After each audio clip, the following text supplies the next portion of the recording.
Programming Throwdown, episode 56, Robotics. Take it away, Jason. Hey everybody, so I have a new microphone. Super excited about that. You sound amazing. Thread. Thank you. There was a Reddit thread. It said, what programming podcasts do you like? On Learn Programming, I think, subreddit. And a bunch of people said Programming Throwdown, which is awesome. Thank you guys so much. And of course, you know, we had to look at all the comments, and like anyone, your brain goes like straight to the negative comments, and you kind of read those. And a bunch of people said, "Oh, Patrick sounds pretty good, but Jason sounds like he got his microphone in a garage sale," which I did. So I actually did. Literally had my microphone from a thrift shop. So I bought a new microphone. I followed Patrick's advice. And got the same microphone as he did, and I'm really excited, really happy to have some new equipment. I even got a pop filter, so look out. Oh wait, now you've surpassed me. Oh, I thought you had a pop filter. No. Okay, look out. Now it's like what's that called? Yeah, keep up with the Joneses. The next thing we need to do is get those anechoic panels that we wrap around when we record, so we don't get echoes and like room noise, and then we'll be professionals. Yeah, totally. That's the next step. Is that those like corrugated gray foam things? They have like little pyramids on them. Yeah, right. Yeah. I think they're called anechoic. Hey, sounds good to me. Sounds awesome. So on to news. So yeah, this is pretty cool. I would have put it as my tool of the show, but I haven't used it yet. It's still also a bit early, but I think it's a great idea. It's called MARP. Markdown Precision Writer. And the idea is it's this desktop app you download, and then you start writing Markdown, and it converts your Markdown into a PowerPoint presentation. And the reason why that is really cool is the PowerPoint presentation can be packaged as like a website, and in the Markdown you can have HTML. So in other words, like you could have a presentation where in the presentation are some charts that are dynamically generated.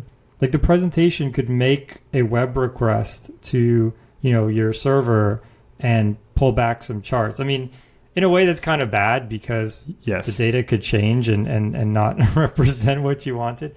That's maybe not the best example, but you could have a link to Google Maps and you actually have the Google Maps, iframe, and it's interactive. And so it's pretty cool. I'm going to try it out. I've always been looking for a better, presentation software. It's kind of more lightweight and things like that. I'm that guy who just has all my presentations are just white background, black text. So yeah, I'm going to try this out, and if it's good, I might double dip and make it my tool of the show in the future. That's cheating. Well, that's what we do. We cheat. Also, I would hope there's a compiling step or whatever where it generates the PowerPoint and then it kind of freezes your data at that step. No? Oh, well, you could definitely do that. What you would do in that case is like you would have like you probably just take a screenshot of your data. You know what I mean? Like or something like that. But it can generate this kind of website, or it can export to PDF, which is about as good as you can get. I mean, exporting to like PowerPoint would be really hard. So I don't expect that's going to happen anytime soon. But a PDF is pretty good. Okay. Well, go try it out and report back. That's right. The next story I have was making its rounds. The Apollo guidance computer source code was posted to GitHub. Apparently, this has actually been out in the public several times before. I've never seen it before, but this is some of the code written to control the Apollo mission for the guidance system, and it was written in a custom assembly that they made. But the most interesting things, I guess, are noticed the comments in the code that people wrote and probably assumed would not be written, or at least would not be written, what is that, 50 years later? Yeah. 51 years later. So things like temporary, I hope that someone deletes this code one day. Yeah, no. And then just, other kind of silly comments and quotes, and I guess things that at the time maybe even weren't that significant, but later reading back, it's kind of interesting to see what people chose. I guess if you were an author, people would look at this and say, what did they mean here? This is an allegory for what? But it was probably the person just being goofy when they wrote it. Yeah, totally. But it's interesting. Sorry, go ahead. What is the weirdest piece of code you've ever seen, or like funniest? Or, I mean, we've both worked at big companies which have giant code bases, and sometimes you're just diving through the code, you see something completely bizarre. I mean, I think the only one, and I've probably talked about it before, is the first time I came across it, some bit of code that had a big comment and said, voodoo black magic starts here. Do not alter unless you want everything to crash. That's awesome. But other than that, I haven't seen very much funny code. The only one I saw is, and I might have talked about this too in the past, but there was this comment that said, like, I don't know why, but return 1 here. And the next line was return 0. Like, what? Yeah. I fussed at someone the other day. I read a comment. No, it was a log statement. And I was like, oh, this is not correct. Your code's not doing the right thing. But in my mind, I had saw the log comment was wrong, and I never bothered to actually read what the code was doing. I just assumed the code was wrong as well. But actually, the code was correct, and they just copy and paste errored the log comment. And I was like, oops, should have read the code. But it was fair, I guess, from my standpoint, that if you had why would I keep reading if the comments aren't right? Yeah, actually, that's something that someone said to me. That's really profound is unless you're working on a project by yourself, any code you write will be witnessed by at least twice as many people. In other words, you're going to read it again one day, and someone else was going to read it again one day, at least. And so, write code as if you expect it, to be read many times. And I thought that was kind of like a profound statement. A lot of people still don't follow that, though. Yeah, no, I mean, we're all guilty of it at different times. So my news article is the Microsoft R client. I haven't tried this. It looks pretty cool. Basically, it's an R front end, and it works with big data. So there's various kind of like R operators that you can run on the data to do transformations, do dot product, do things like that. But if you use this R library, let me see if I can find the name of the library.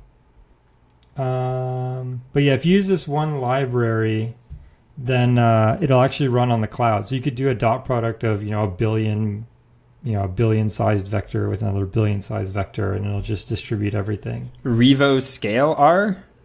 That's what it is. Yep, the Scale R technology and proprietary functions. So the deal is the R client is open source.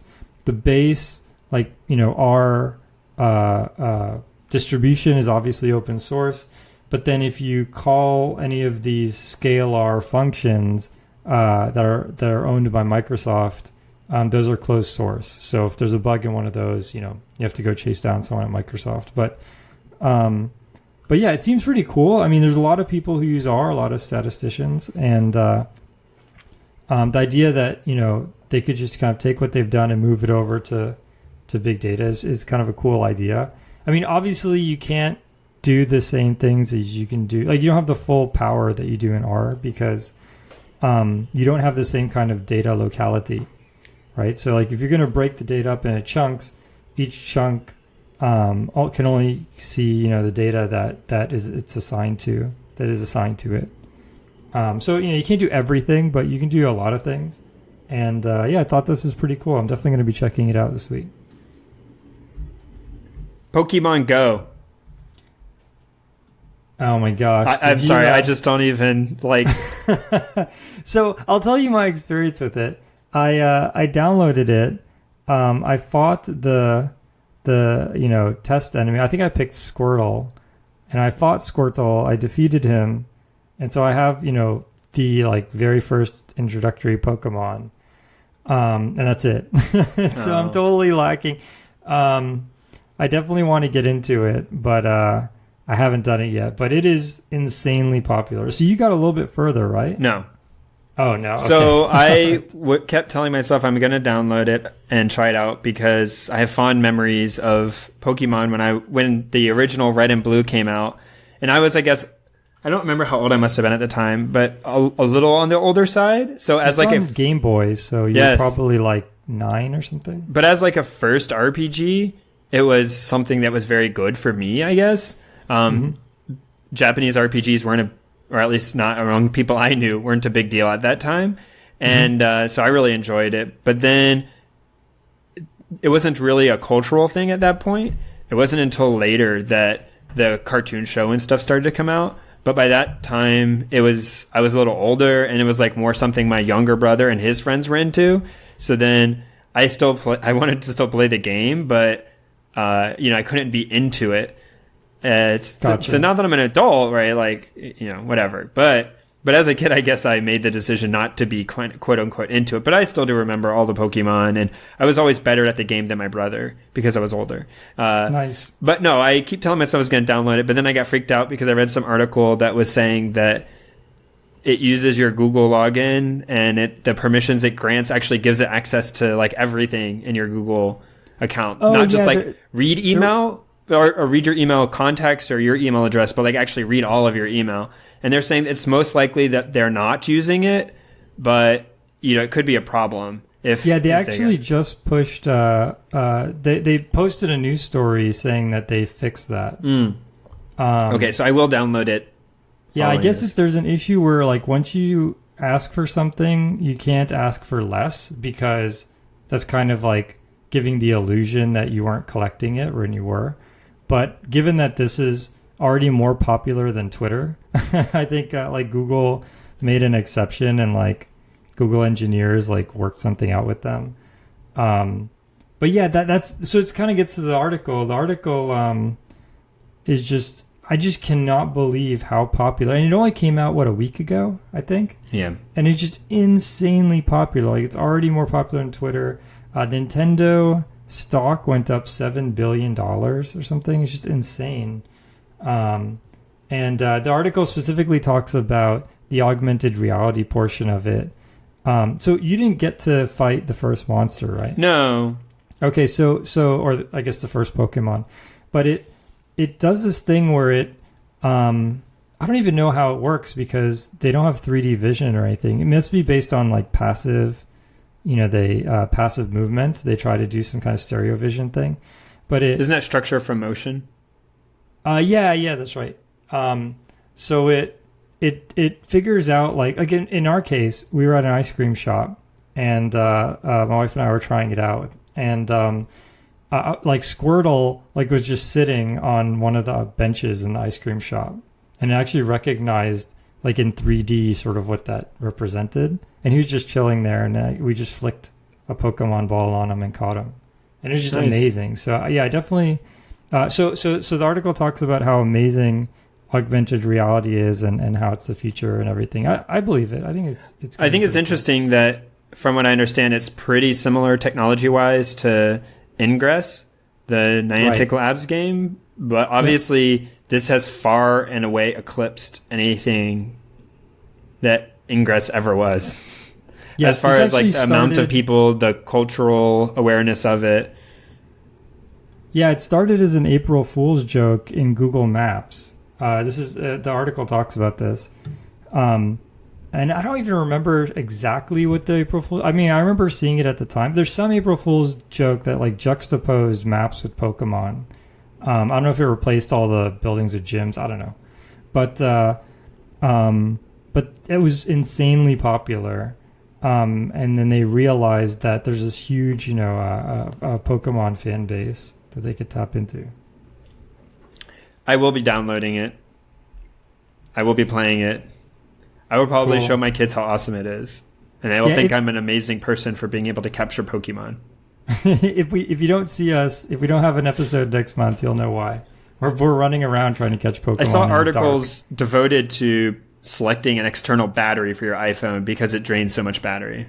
Oh no! I guess the GPS. I have no idea, but it was just funny that everyone's trying to cash in on the clickbaiting by putting Pokemon Go in your headline. That's awesome. Next episode we'll definitely talk about it more, as we would have hopefully played it by then. Book of the show. Book of the show. My book of the show is the U.S. Puzzle Championship 2016, which just happened. You can go to this URL if you click on the show notes, and you can download the puzzles for free. The contest is over, so you can't compete this year. But I did compete 2006 through 2010, and I wasn't like particularly that good. I think it was in like top 100 one year, but like I didn't get to go to the World Championship or anything crazy like that. But it's super fun. You don't have to be a programmer, although you can actually use the computer to kind of cheat. In the actual contest, they give you 2.5 hours, and so you kind of have to sort of solve these logic puzzles by hand. Because I guess you could cheat. You could write a bunch of scaffolding code, and in such a way where you could quickly churn out a program. But as far as I know, nobody actually does that. And if you did that and went to the World Championship, they don't let you use a computer, so that would be kind of weird.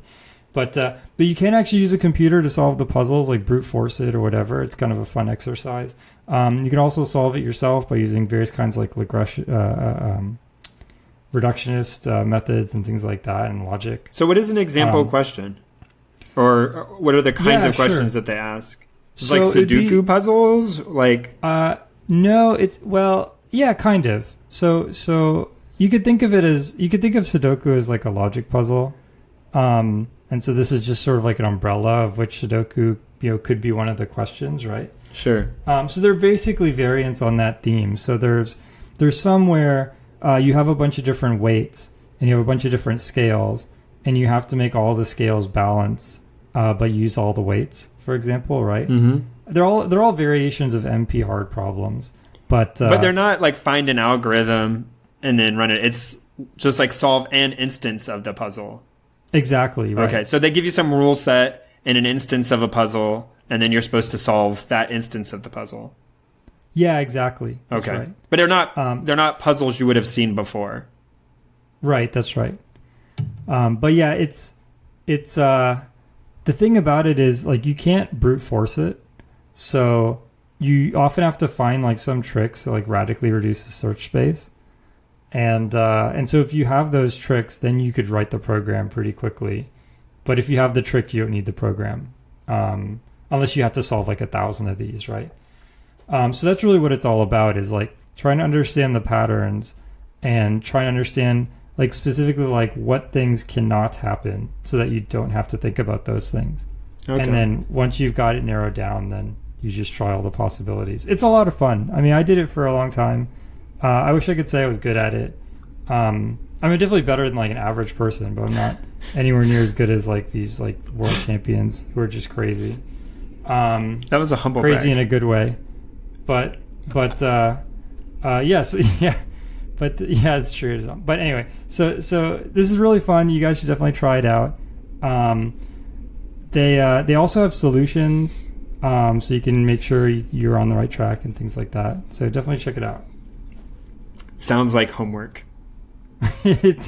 Yeah, that's I'm trying to figure out like I think the reason why it's fun is it's like Sudoku. If you like Sudoku and you're tired of doing kind of the same puzzle just with different numbers, then this will blow your mind. But I feel like a lot of the appeal of Sudoku, I don't know how to say it, is figuring out those tricks and then getting to apply them over and over. And for me, it eventually becomes boring. But you can kind of have your personal pattern or tricks, or you may even know tricks but choose not to use them just because you like doing it more casually. I feel like it would be difficult. I'll try it out and see. I feel like learning a rule set for a single question and answer is less interesting to me. Yeah, I think it's I feel like there's two types of kind of satisfaction, and this is getting to like psychology or whatever, but there's people who like get satisfaction from novelty. It's like, oh, I saw this thing I didn't see before. Like, oh, I went to Machu Picchu and I'm just happy because I did it. And then there's people who are like, I played this guitar song like more accurately than I did last time, and that makes me happy, right? And so the people who do Sudoku every week are in category 2, and this is like category 1. So it's like a different kind of satisfaction. Yeah, I think I'm more in. Well, I just said category 2, but I think I'm more category 1. I typically do like find enjoyment for the first little bit of something. So I guess that contradicts my statement. Yeah. Well, I should try this. I'll report back. All right, sounds good. So you're going to tell us about MARP, and I'm going to tell us about this. That's right. We have homework. Someone will remind us. My book of the show is Son of the Black Sword, which is a fantasy book by Larry Correia. And I've had him as an author for books I've picked before. Oh, actually, I think I accidentally picked the same author 2 shows in a row. Because I believe that's fine, as long as it's 2 different books. Believe I had Hard Magic, which is a different series that he writes that last time. So anyways, I'm obviously having some sort of thing with this author. And I listened to this book. He's not sponsoring the podcast at all. No, I'm just kidding. Yes, if you would like to contact us right. And send us money. But I listened to Son of the Black Sword on my commute. I really enjoyed it. It's a fantasy book. And sometimes traditional fantasy books get a little bit weird. The first one, because they're kind of doing a lot of world building. But I felt this book struck a really good balance of world building and also having an interesting story that had some progression from start to end. Obviously, it didn't like tie everything up because it's a series. And it actually didn't have as much of an end as many books do. But it did have a clear trajectory, and I felt like there was, on its own, you could just read this story. Oh, no. I'm trying to say you could read the story and be happy with where it is and not have to read the next one. But it kind of, I don't want to spoil anything, but that's not completely true. So anyways, check it out if you're interested in fantasy. The concepts I felt in it were pretty original to me. Sometimes I say that, like, oh, this fantasy book had this idea that I thought was really cool. I'd never thought about it that way before. And someone tells me, oh, no, that's actually from some older book. And this author just kind of is rehashing it. So I won't say that this is original, but to me, some of the ideas that were in this book were kind of novel, and I found them interesting. So that's Son of the Black Sword by Larry Correia, and we'll have the link in the show notes. Or, we are sponsored by Audible, and if you go to audibletrial.com/programming throwdown, you can get a free 1-month subscription to Audible, which means you can download any books. You could download Son of the Black Sword, or there's many, many books on there. We've a whole host of books that we've recommended, or I guess mostly I've recommended. Jason's book isn't on Audible. U.S. Puzzle Championship 2016. Although I did, I am halfway through Red Shirt. Oh, yes. One about the Star Trek thing. Yeah, that is an awesome book. Oh, you're enjoying it. Good. Yeah, it's very fun. Good. Yep. Yeah, it's actually I'm glad you didn't spoil it when you gave your review because. Well, don't spoil it now. Yeah, I know, but I was totally not expecting, what happened, and it was really really awesome. I mean, it's like I'm really into it now. Okay. Yeah, it's really hard to do these because I feel a lot of a book should be a surprise, and I actually tried to read as little as possible about the books, just enough to kind of know I'd be interested in before listening or reading them. And so so I always feel awkward giving the review because I don't want to say too much. Like I didn't say anything specific about Son of the Black Sword. You have no idea what it's about other than there's probably a black sword and somebody who's a son. But yeah, I just don't want to give any of the surprise away because that's like a lot of the awesomeness of reading a book. Yeah, totally. So we're also on Patreon. So you can go to patreon.com/programming throwdown, and we'll have a link to that in the show notes as well. And that's where if you feel inclined to like give a donation each episode, we also post MP3s on Patreon. They have a pretty high bandwidth connection and all of that. So yeah, Patreon and Audible, check it out. Yeah, and thank you to all of you who have been doing both of those things. We really appreciate it. Yeah, absolutely. Time for tool of the show. My tool of the show, given the whole theme of sort of robotics and kind of more hardware. This is a little bit of a stretch, but it was a good idea. Yeah. My tool of the show is I'm not going to say this right, Evoluent vertical mouse. And so I've had actually this Since you and I met, I've had one of these mice for work. I don't have one at home because this would be useless for gaming. But if you sit at a computer doing programming for for a living, or just for a lot of hours, this mouse is awesome. It's a vertical mouse, and so it's very hard to describe. Maybe no, I don't think it is. It's if you put your hand straight out. Normally, you hold the mouse with your palm towards the desk. Instead, Right. you hold it with your palm facing your keyboard. If you're right-handed or left-handed, with your palm facing your keyboard, and then you make like a pincher motion with your thumb. Yeah, like imagine if you're gonna shake someone's hand. Oh, there you go. That's kind of like what your hand is going to look like or feel like all day.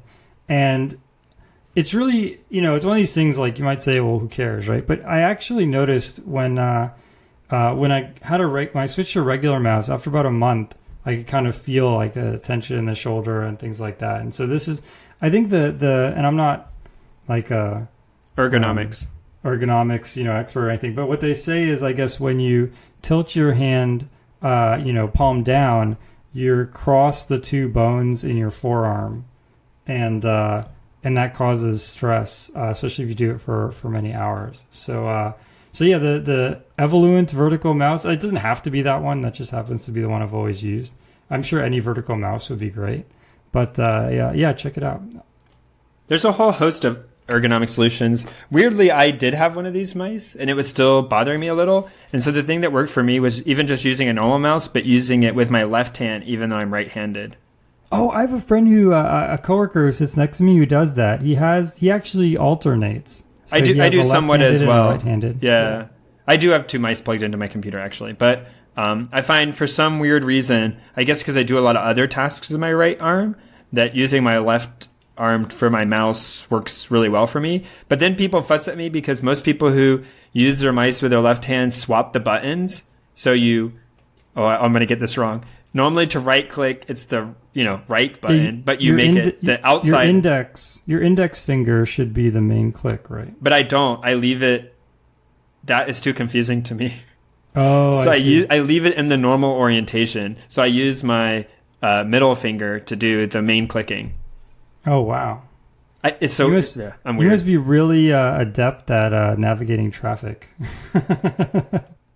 Like your middle finger is just ready to go. I didn't even know what you were saying. I was trying to figure out the right way to say it. All right, moving on. That was not the right way to say that. Moving on. Awkward joke. My tool of the show is a 3D printer, trying to be in theme as well. If you get into hobby robotics, you'll definitely want to have a 3D printer, or it won't hurt to have one. And I got one. We talked about 3D printers a couple times on the show. Yep. And I don't know if I've talked about mine, but I did end up building one from a kit. It's kind of a low-cost one, a version of one of the RepRaps, RepRap Prusa i3, or Prusa i3. I don't actually know how you say that. And it's a variant of that. I'm enjoying it. It showed me a lot about that kind of stuff. I've had a good time. I printed a lot of things, some functional, some playful, and then kind of painted them. If you have little kids, it's kind of cool because they think anything you print, they call it the robot. So like, Daddy, I want to go downstairs and watch the robot. And they just watch it kind of like zig and zag around. But then you do kind of get into these stages, or I have a couple times where it requires a lot of, or because mine's a low end one, I guess, or budget one. But I think the high end ones do need this occasionally too. It needs like a lot of tuning to keep it in a good state. And so sometimes it gets like out of calibration or whatever, and you spend several like sessions where you kind of just want to go down and print something, but it's not working and you're trying to like fix it. So you spend a fair amount of time doing that. Gotcha. Do you have one that you recommend? Because I've always wanted one. So the one I have has a specific set of problems that I felt were okay within my wheelhouse for me to save some money. So mine is the Folger Tech 2020 i3, which means that it uses aluminum extrusion 20 millimeters by 20 millimeters. And it's the Prusa i3 variant. So it's relatively cheap. But the quality control isn't great. And the instructions, although adequate, you need to be used to building kits of things, specifically hardware things, before, or you'll probably be very confused. So like how to get it into kind of orthogonal conditions where all of the various pieces are aligned properly takes a fair bit of kind of knowing how that should work to know what to loosen and what to tighten and adjust. And, and have it help you. I can't even build IKEA furniture. Oh, so. Yeah, then you do not want this one. So then there are ones that are, moving up the price scale, but like a lot of people recommend the Lulzbot Taz. I've not used, I think they're at Taz 6 now. But that one seems pretty good. You can look, there's a lot of communities on Reddit. The RepRap community is pretty big. And there's a lot of clones from China and elsewhere that are varying levels of sophistication and goodness or badness. And it all depends on what you want to do with it and how hands-off or tinkering you want to be with it. Gotcha. But in my mind, half the fun is printing the upgrades for the machine. Like I've upgraded a lot of things on my machine, and I derive enjoyment from that. Oh, I see. Like what's an example of an upgrade you would print? Sure. So, this is going to get really detailed and hard to explain in words, but in this style, the bed moves forward and backwards, but not left or right or up and down. So the piece of glass or PCB that you're printing on moves only forward and backwards. Then there's a set of screws that hang down from the top of the machine that the actual print head rides on and moves up and down, and then another motor to move it left and right. So that assembly can slide up and down on these screws. But the screws they ship with it are this like cheap, same thing you would use for like low-end bolts. They're not actually what you would typically use for a control system like that, a high quality screw. And so I switched out those screws to the more high quality screws. They're called lead screws. So that as it moves up, it does it more precisely, which means the prints are more even in each layer. And so you get a little less noise. You didn't 3D print the screw, right? So you buy the screw, but then how the screw connects to the side holder parts. I don't have the technical description, but like that needs to be 3D printed because it uses a different nut than the original one. And so you 3D print that. I 3D printed like little feet that go under the bottom so that when it vibrates, it doesn't vibrate the table. So it's quieter. This sounds so fun. 3D printed like little holders to like, route the cables. Just like all sorts of little things.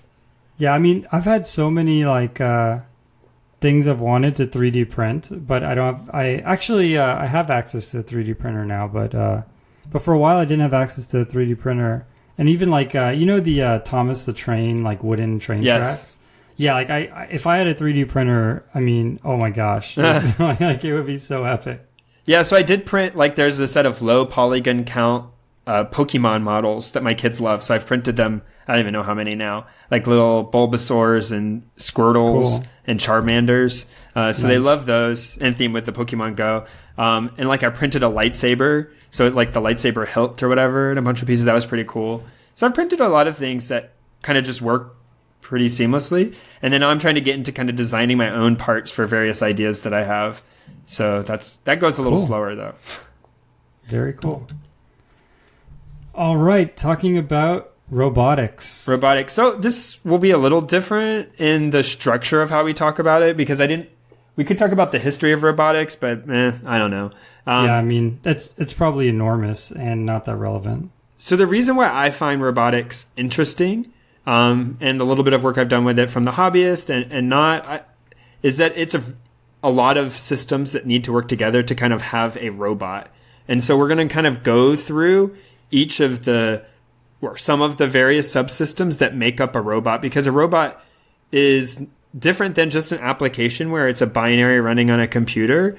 It is often many different applications. They need to do a variety of different things. And to be a roboticist, I guess, you often have to know a huge spectrum of different areas of expertise because they all are needed for having a successful robot. So the first one that I guess everyone kind of thinks about, and I'm not going to talk about, since this is programming Throwdown, we're going to talk about this as it applies to software. So we're not going to talk about things like mechanical design of the robot, but that is also a very interesting topic. So the first one is the things that move or control or interact with the world and the controls for them. So these are, you could think of what moves the robot. So most robots we think of move around the world in some way. So maybe it's wheels that are attached to motors, and those motors spin the wheels and move the robot forward. Or you have, a robot arm, and it has actuators, little motors at each joint. It could be, I'm trying to think of other things, treads for a tank style robot. There's all sorts of different things about how do you move a robot. And then there's things about manipulating the world. Like I have a little claw and I want to grasp the world, or I want to, I'm trying to think like things where you want to interact with something physically in your world versus just moving through it. And a lot of these have that in common. They're combined with what we're going to talk about next, sensors, but you have some sort of motor or a electromechanical muscle of some sort that's moving, and you need to control that. And so there's software that needs to be written to say, if I want to move precisely from, 1 millimeter forward, how do we do that? And there's kind of two approaches there, and there's a lot of software around this, but one is open loop. That's the easiest. So that is, I know that if I have a stepper motor, which each time I kind of move the stepper motor forward, it moves a set number of degrees. So like 1.7 degrees forward. This is like, I guess if you had a tire. Yeah. And you know that if you rotate the tire 360 degrees, the radius of the tire, you can kind of guess pretty accurately how far you're going to go. So that's a great example. So if you're kind of like roll forward on a tire, you wouldn't necessarily do that closed loop because there's a big problem, which is as you roll forward, the tire probably slips a little. And so at the end, you don't exactly know how far forward you went. So even if you have an encoder on the wheel to see physically how much did the wheel move, you aren't able to measure like via the wheel itself. You aren't able to measure if it slipped at all. Okay. And so that would be kind of something you would do open loop most often. You would just kind of drive it, and you would rely on some other sensor to tell you how far you went. But then you have closed loop. So closed loop is like a servo. So if you've ever used a servo of any sort before, you kind of tell it to go to a specific angle. So like I want to go to angle 90, and I want to go to angle 95. And it has circuitry inside of it that tries to keep it at that angle. So even if you go push on it, it'll try to go back to the set position. But there's software in a lot of these systems that does that. It's called closed loop. And this is where you get into stuff, if you've ever heard PID, which is like proportional integral differential or derivative control. So this is a way of keeping something at a set level. And this gets into control theory. And in closed loop, you're sending out a control signal for something to happen, and then you're measuring what happens back. And you could have all sorts of problems where you don't want to, but you're trying to go for a certain position and you overshoot it, and then you need to move back. And there's all sorts of math around how do you try to prevent overshoot? How do you try to prevent that, like over time it stays very close to it? And so does this involve like calculating the gradient or something, and like moving like step, like adaptive gradient or something? Yeah, so this is like, so there's different ways. So there's like, like I said, the PID loop. Other things you'll hear about sort of in this arena are like Kalman filters start to come in, come into this.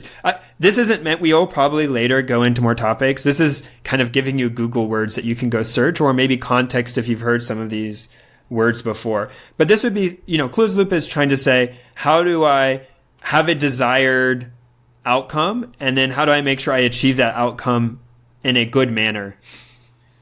Gotcha. That makes sense. So closed loop has to be something kind of simple, like turning a rudder on a boat or something. Yeah, holding like a rudder at a specific position on the boat. Yeah, or holding a robot arm at a specific level, or even things like, we were talking about before, like a 3D printer. So my 3D printer has like the nozzle that heats up the plastic. You want to hold it at a very specific temperature. But that's not as simple as just setting an amount of current to flow through, because as the room temperature changes, as plastic flows out, like cold plastic comes in and then hot plastic goes out, the temperature moves around a lot. And ideally, you would like it to be very stable at a very specific temperature. And so there's a control loop where somebody in software is measuring from a thermometer the temperature of the piece of metal that is the nozzle, and controlling the heater that heats up that piece of metal. And so there's actually a control loop running there to try to keep at a very stable temperature. Okay, that makes sense. So do you have it sounds like with closed loop you just like someone else has kind of done it for you. But with open loop the kind of onus is on you. Like maybe you have a camera or something and you're the one who has to say I'm really close to the wall right now or something like that. Yeah, so I mean open loop, so these are just, it's kind of separate from actuators. How do you control something? How do you move? And then these are various ways when you move things, kind of how are they moved, whether you do them in open loop or in a closed loop. So for things like sensors, there's a whole bunch of questions. So you could use a sensor to try to, you'll hear people say close the loop. So I moved, I told my robot wheels to move forward, and we talked before about structure from motion. Like I look at the camera and tried to guess how far forward did I move to quote unquote close the loop. So that even though I didn't measure anything about the motor, I looked at the world around me and say the world shifted forward a foot. Therefore, like I know what I just did to the motor. If I do that again, I will most likely move forward 1 foot again. Oh, is that where the phrase close the loop came from? They're related. They're related. I don't know which one came first. That's interesting. Well, it's interesting. I never thought about, every time I've said close the loop, it's like, talking to somebody or something. Yeah, so when you close the loop with a human, you did something and then something happened, and closing the loop means like getting feedback back so you know what to change next time. Yeah, that makes sense. Yeah, that makes sense. So the camera gives you the feedback. Yep. That potentially could give you the feedback that then turns into more actions for the wheels. That then changes the camera, and so now you have a closed loop. Yep. And so cool. So there's things like for sensors themselves. We'll talk about in a second, but like you have often you'll have a camera and you want to point the camera at a specific direction, but if you think about quadcopters are really popular now, these helicopters with 4 blades, but they kind of move and bounce around in the air. It would be ideal for some of them if you held the camera pointing at a very specific thing. And so how do you do that? You have a set of motors that are able to move the camera, but they need to monitor what the quadcopter is doing and kind of cancel that motion out. And so that's a closed loop system, that gimbal system for trying to control that camera.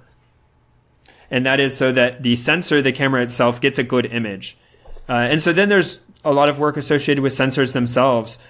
So we talked about a lot of things there for sensors, but someone still has to write the code to talk to these pieces of hardware and like read. Ultimately, they're probably producing some electrical signal, or the hardware itself is producing bytes that need to be read. But you need to interact with those pieces of hardware and make it into something that the rest of the system understands. So for a camera, that would be reading out a single frame off the camera. For an accelerometer, it would be, configuring the range of sensitivity for the accelerometer and then reading out the current acceleration that you're experiencing. So there's a lot of work around how do you do that for the sensors? How do you read it in? How do you put it in a format that makes sense for the rest of your system? And then how do you do it at like a set interval quickly enough so that you're not, sometimes I read it a little early and sometimes I read it a little late, because that can cause problems with some of the stuff we'll talk later. But a lot of things in a robotic system are assumed to be running at a very specific rate. So this is similar to like in a video game, you want it to run at 60 frames per second. And so you want everything to kind of always be at that. And if you had 60 frames in a second, but you had all 60 right at the beginning of the second, it would look very weird. So you actually want 60 evenly spaced frames. And so that's called the jitter, how much time, the time between frames, how often it does. And so when you're reading sensors, you're trying to kind of reduce jitter, make sure that you're reading it at the set rate. And there's a lot of work about that as well. Gotcha. That makes sense. A big part of robotics too is planning and autonomy. So one is autonomy. So one is like teleoperates. This would be like, I guess, using a joystick, and just when you press a trigger down, the helicopter blades turn faster or something like that. There's also just purely autonomous, where you give it kind of very high level instructions, and someone's built all sorts of layers of I guess machine learning and different kind of planning systems. So in other words, like the very top layer could say, fly to this spot on a map and then fly back and land. And so at that level, if you're doing any sort of machine learning there, you're probably not doing any machine learning there. It's probably a human putting in certain commands based on sort of changes that they want to make in the world or things that they want to see in the world. So that's sort of like human level decision making. Then when you kind of go down in the stack, it would be things like there's usually some kind of state machine where it says, okay, am I landing? Am I taking off? Am I flying to a destination? Am I, trying to take a picture or something? I'm thinking of drones here, right? And at the bottom level are things like are kind of like a system for each of those states. Like, the drone is taking off. Here's sort of a bunch of logic to kind of handle the takeoff scenario, and ditto for all the other kind of scenarios. Yeah, I think each of the different, if you think about subsystems in, for instance, like a quadcopter, you have something that's trying to keep the helicopter afloat, like don't crash. But then you have something else trying to say, move forward. So there's an interaction between like go forward and do it stably. Like you don't want it, kind of going crazy. You want it to go forward smoothly and deal with any kind of disturbances along that. And then, as you said, there's something more, which is like, I'm trying to get from point A to point B. And so like, what's the best path to get there? Right. And another part of it is like supervised learning. And so what this is like, what's a good example?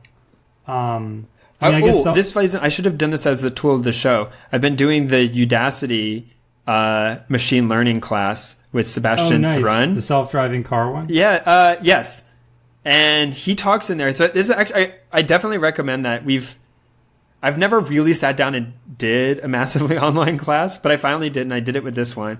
And I cheated. I didn't really do the homework. I just been watching all the videos.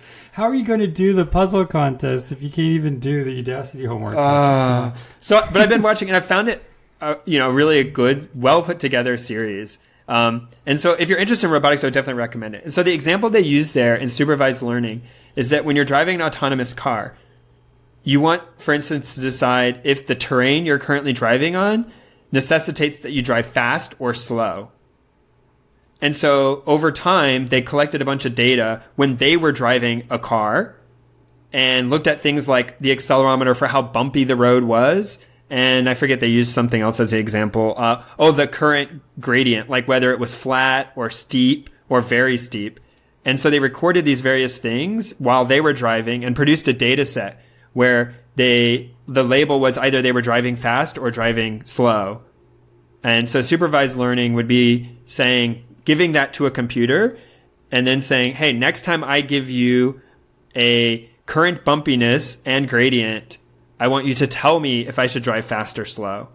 But I give it a bunch of examples of what I did to supervise it and how to make that prediction. Right. And actually, they did the same thing for AlphaGo, the world champion Go player. They actually, because if you imagine, like in Go, there could be actually many different ways to play really good Go. And trying to find all of them or trying to find one of them could be really, really hard. So what they did is they said, let's take all of the games played by all of the world champions. And in the beginning, when they just start learning, instead of trying to have the computer play Go against itself and get better that way, which is what they do later. But in the beginning, they just say, look, computer, this was a game played by two experts. The next time you see games like this, I want you to play as good as these experts do. So, like, in other words, take this bank of games played by these experts and try to generalize it. And so this changes the objective function from, play the best possible game of Go to just do what these experts do, which is much, much easier. And then that was sort of a scaffold. Once they have that, then the system is kind of already tuned to a certain spot of the search space. So in other words, like to illustrate, like if all the experts in Go for some reason always place the first stone on the bottom left for some reason, like it's just a thing, then you could learn all sorts of cool strategies where you don't do that, but it's not going to help, especially if you're going second. So you might as well learn what the experts do and then optimize after that. And so the self-driving car is the same way. You can't just, train a model and then have a self-driving car like go on version 0 of the model. It'll just drive off a cliff, like, it'd be a disaster. So instead, you build this supervised model, and then you can even, while you're driving, see, what would the model do? And if you're going 45 and the model says I would go 130 miles an hour, then something's like really busted. Yeah. And I think interesting you talked about like levels. First it's kind of remote control, then you kind of move up. And if you think about like autonomous cars as an example, even though the end result, you want a fully autonomous car where you just say, I want to go to the grocery store and it just takes you there. You kind of, as you're building up that system, you take it through various levels where initially you just want to test that you can kind of tell the car what to do and it does it. Then eventually you're kind of monitoring what it does, like allow it to do some stuff. So that would be like cruise control, like set the car on cruise control and it knows to just try to keep that speed. Then, you're giving it a task, go the speed and stay in a lane. Then you're going like, okay, now I want you to figure out how to change lanes on your own. And then a step past that, it's like, I don't care how you do it. You pick the roads, you pick the lanes, you pick the speed. I just want to go from here to here. And you kind of take it up through that level of sophistication. Right. Yep. And that's something that we still haven't done with a lot of systems. Like we don't have a lot of fully autonomous systems. Even things like the drones you hear about being used for war aren't autonomous. And it's scary what will happen when they finally do go fully autonomous. But you don't tell them, protect this area or, go take this action. They have some combination of humans telling them, fly this way and get home, right? But like they aren't sitting in an area looking for something to do. We don't have robots that yet, or at least not commonplace, where a robot kind of replaces a mall cop and there's just a robot, sitting in the mall watching for bad behavior and then like setting off a siren if it sees someone doing something bad. Yeah, exactly. I mean, there's this saying, there's this sort of like thought experiment, if you have a robot maid and the kids are like really hungry, what's to stop the robot maid from like microwaving the cat? It's like you need like all of those kind of really higher level things that involve sort of the fact that like, different, like the fact that like, ants like have a different like level of feelings as a cat, and so you could step on an ant, you can't step on a cat. Like these things, or you can't kill a cat, I guess. These things are like incredibly entrenched in like our psychology and like very difficult, and we haven't even like begun to sort of like crack these problems. So yeah, as Patrick said, I mean, because you hear so much about Skynet is coming, things like that, and it's not. Like we're so far away from that. Yeah. And so that's where the machine learning, I think, comes in. Is we talked first about controls and motors, and then we talked about sensors. I mean, these things are highly deterministic and highly straightforward, part of robotics. And once you have them working, you can kind of have a remote controlled robot, I guess. But the machine learning comes in when you start trying to say things which are a little more non-deterministic. There are many ways to accomplish it. And what Jason is indicating is exactly right. Just because we have something which can do a relatively mundane task doesn't mean we're suddenly close to something that knows how to do all tasks.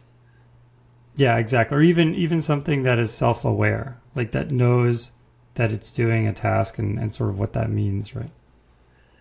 So then another something to consider with robotics is often you may have many processors for a large robot in the system, all responsible for doing different things. Like one's responsible for collecting all the camera data. One's responsible for collecting the sensor data. Another is responsible for route planning. And so all of these systems have to communicate with each other, and there needs to be, often they may not even be the same kinds of processors. Like some may be very small, low-cost processors. Some may be high-end, fancy, very good processors, and you need a common way for them to interact and communicate with each other. So that's something that as a roboticist you have to work on and debug. And then also sometimes you need a communication off of the robot. So how do you keep a log of what's happening? You call that telemetry. What if you want to talk to another robot and the two robots should coordinate to do a task? Now you need a distributed algorithm for deciding like what to do with multiple robots. And this is where you get things like swarm robots and swarm intelligence. And that's another interesting exploration area of robotics. Yeah, I've seen a lot of... there was this paper that came out a long time ago. It was called Boyd's. And the whole idea was they studied a bunch of different bird... this person was fascinated with how birds fly in like a V or different shapes that are very geometric. And how difficult that must be from within the frame of reference of one of the birds to sort of understand how to orient itself. And what it found is if you have a few simple rules, you can actually get that flocking kind of effect. I mean, the rules are very simple, like, get a little bit away from the birds next to me, but not too much away. It was kind of like a force-based, like a graph force-based system. And so I think that that's a big part of it, is understanding like when you have many different robots, sort of how does that complex adaptive system work? And there's a lot of really interesting research there. Yeah, so like emergent behavior and... Yeah, right. Yeah. That's a huge area of research and, a very interesting thing to look at and understand. Yep. Another part of this is HCI, human-computer interaction. And I think it's also called human-machine interaction. And this is just about sort of how you interact with the machines around you. The name is very straightforward. But, for example, the touchscreen is kind of one of these things that's gone in and out of vogue. I mean, I remember when there were touchscreen laptops, and then people realized, a lot of people realized it doesn't really make sense. And then there was the Newton, where it was a phone like, form factor, but it had a stylus. And now we have the iPhone, style, right? And so these are all just advances in HCI. And they can cause like radically different user behavior. Like if I have to pull out a stylus, then that adds friction to the experience. I might not do something quick like send a text message or check my email or something. And so it's just hugely important, and it's kind of like that kind of gets right on the border of robotics because it involves a sensor and it involves kind of the outside world. Yeah, and I think the difference with robots than just like how do humans interact with machines is also robots move about in our world. It sounds a little weird, I guess, and humans perceive them out in the environment. And so you need to understand, how do you want people to behave around the robot? Do you want them to ignore it? Do you want them to, be friends with it? Right? These are questions that are still like very large open research projects. But things like the self-driving car, like what happens when you get into it, and when you're sitting in it, like how does it make you feel? That sounds really weird, but ultimately, if you don't feel safe because of the way it's driving, even if the way it's driving is better than the way humans drive, you're probably going to be really freaked out. So yeah, even if Elon Musk tells you everything's going to be okay. Yeah, so maybe they need like a little Elon Musk head to come up and say, welcome to our car. Right, but these are all things you have to think through if you have a machine out in the world. And then there was that movie about it, but I don't remember, where the assistant on your phone, and people kind of develop a bond with it and call it by name. And instead of saying it, they say he or she. Is it iRobot? Is that right? No, iRobot is a different one. Oh, okay. I know what movie you're talking about, but I also forgot. I didn't watch it, but yeah, basically this is a real thing that if people project emotions onto these, or what are you wanting to evoke? And so this is things like when you call into a phone line for customer service, right? That they call that a robot. I didn't actually think about that until just now, but like I guess a phone answering robot. But they want you to efficiently get to where you are. But they need you to behave in a certain way to kind of get that. So they have to interact with you very specifically. It's the same thing goes for robots, that how should you put little eyes on the robot or not? what like people will react differently depending on what you do. So yeah, actually, I saw something pretty awesome in the city, in San Francisco, downtown San Francisco. I saw on a light pole this poster that said, gone missing. And it was like they had taken the template of, I guess if you lose your dog, most people just go into Google and type like, I lost my dog. And there's some Google Doc template because they all seem to look the same. And, it has little things where you could tear off the bottom and call the number. But it was a person's Roomba. Like, I guess the battery ran out in their fence and the Roomba just went out of the backyard and went down the street or something. And it was like, lost, Roomba. Like, if you find him, please cuddle him. It's just wait, that sounds like it was just a joke. I don't know. There was some, well, we'll see. I think it was written in a funny way, but I think the person legit lost the Roomba. Okay. Yeah. I do know a lot of people call the Roomba like him or her, like or at least they have a name for the Roomba. So interesting. So then I was just to close out going to talk about various things where people hear about robotics. We already talked about self-driving cars, drones. These are things, but also there's FIRST Robotics. So I think they have various degrees for middle school and high school students, and these are remote controlled robots. Because at that level, I think there's some opportunity for them to perform some autonomous tasks, but they're also remote controlled because autonomy is very hard. Then Robot Wars, which I've been watching, which is like, I guess, entertainment TV. And there are some of the systems we talk about, like control systems and stuff, but there isn't much sophistication in the terms of autonomy. Although a couple of the teams do talk about things that they've tried to make automatic. There are also, what is the name? The Robot Cup, is it? RoboCup. Yeah, where robots play like a version of soccer, right? And they try to do it autonomously. For people who don't know, the goal of the RoboCup is to have a fully autonomous robot team that can play the World Cup winners in 2050. And it's a pretty audacious goal.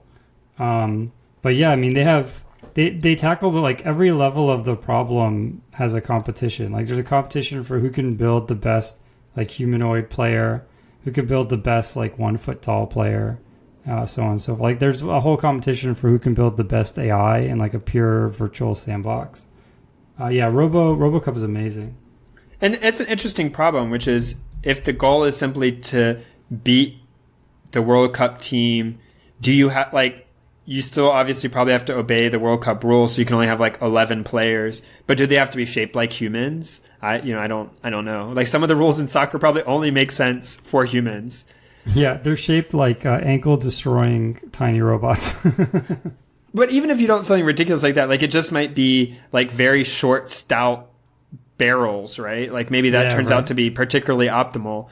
But then now like the rules about using your hands or not like don't make a lot of sense. So I think the implication is to do it with humanoids. But it's actually a broader problem for just all of robotics. If you're designing a car assembling robot, it's all about function and very little about form. But if you're building something that's out there with people, form starts to matter a lot more. Yeah, right. It's actually like super interesting to read articles and other sources on sort of things which have taken like inspiration from the human form for no reason. Like the example they gave, which I don't know if I really agree with, they said like the driver in a car sits on one side of the car, and I guess they were arguing it would be better to have the driver sit in the middle and have two people on either side, like have the car be a little bit wider. Like I don't know, I thought this kind of weird, but their whole thing was like, a human being is asymmetric on the inside because of your heart and other things, right? And symmetric on the outside. What? Yeah, they were trying to draw an analogy between the asymmetry of the inside of a human and the first designs of the car. And I don't know if... Yeah, that seemed pretty out there. But they had a number of other examples too. But I think it's kind of interesting. And I think over time people learn, in the case of something that's purely functional, like a robot, a car building robot or something, people eventually get over sort of their own human bias and learn like, you actually don't need something that has an arm, like a human looking hand or claw. But if you're going to have a robot made in your house, it needs to open doors and cabinets. And obviously those things are meant for human hands to grasp. That's true. And so then you're kind of forcing the robot to have certain features, which even if you don't otherwise intend, it needs to be sort of human-like height to be able to reach, for instance, tall cabinets, have sort of human-like grippers so that it can manipulate things designed for humans to open. Or you're forced to like retrofit everything in your house for, like, it wouldn't be good for both humans and robots. It would be good for either humans or robots, unless the robots also look like humans or the humans look like the robots. Yeah, or maybe like the drawer is like a hybrid where it has a little hole that the robot can, like stick something in the hole so that they have leverage. I don't know. But then the adoption problem is hard.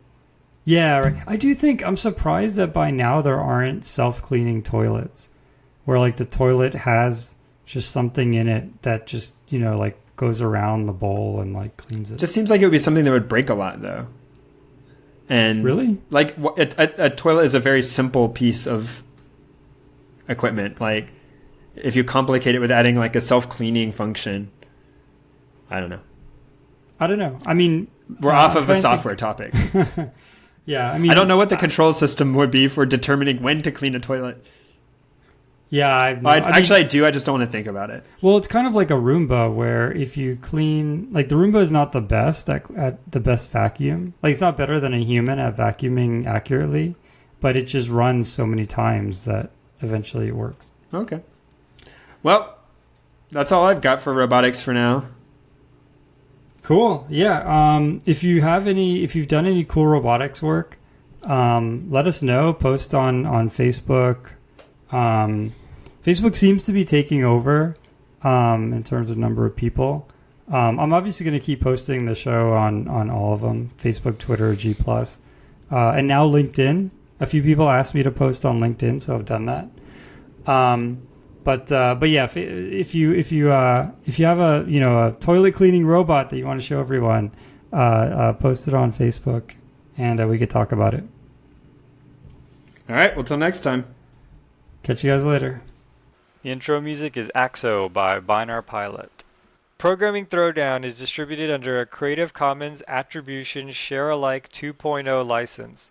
You're free to share, copy, distribute, transmit the work, to remix, adapt the work, but you must provide attribution to Patrick and I, and share alike in kind.